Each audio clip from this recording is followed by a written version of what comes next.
Hello and welcome to the MAC weather page for this Saturday, December 5th. And you can see temperatures out there in the upper 20s to low 30s. We got fog across the area. Some of the colder locations, no doubt, seeing some slippery conditions as that fog freezes to some of the roadways. Here in the Breckenridge area, though, we're comfortably well above freezing. And we've actually had very little fog right here in the immediate area, but certainly it is a foggy out there this morning in some areas, very dense. If we take a look at the next slide, you can see across the upper Midwest and the central states, you can see Michigan and much of the Great Lakes socked in with fog and clouds this morning. But you can see off to our northwest, drier air pushing in. We'll bring plenty of sunshine, and we'll see sunshine here this afternoon as well. And it's going to be a nice weekend with, again, highs around the mid 40s to around 50 both days.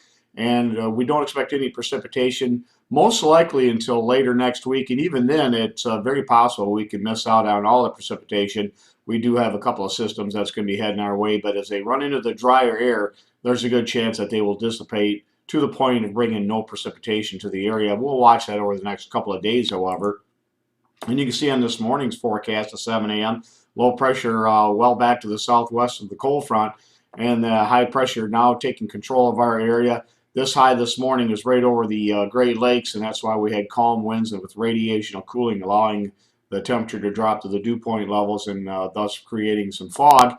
Again, as that moves off to the east, we'll see our wind shift around to the southwest, and that'll bring warmer temperatures in with more sunshine. And you can see tomorrow the next system that looks like it could affect the Great Lakes will be in Iowa, but it'll be sliding off to the southeast and weakening as it runs into high pressure. So that way, as we get by Monday morning, you can see that well off to the southeast. We're high and dry across the Great Lakes. And again, not a whole lot of activity. Coldest air is bottled well up north into Canada. We're in a split or zonal flow, and looks like conditions will continue to be quite mild all week long with temperatures mainly in the 40s.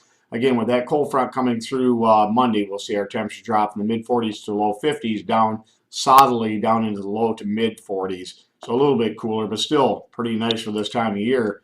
And now our next system that we're really going to focus on is in about 8.5, 9 days out.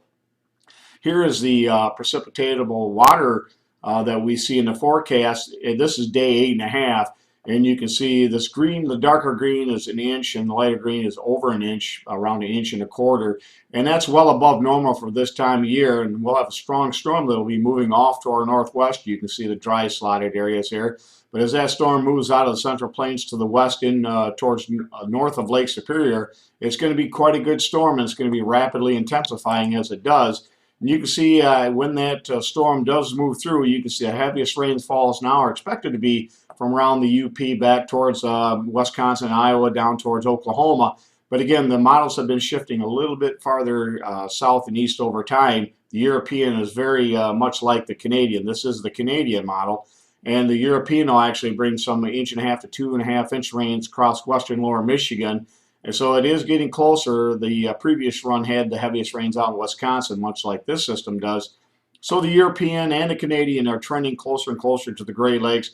And again, with this storm being 8, 9, 10 days away, still a lot changes are expected. But we're definitely going to watch this. If it's behind this system, I think we're going to start to see a chance of more winter-like weather after this system pushes through. And you can see on the forecast map off the GFS, as we get into Sunday night, 997 millibar low near northwest Missouri. Again, it'll be heading nearly north-northeast towards Lake Superior, then to the north of it.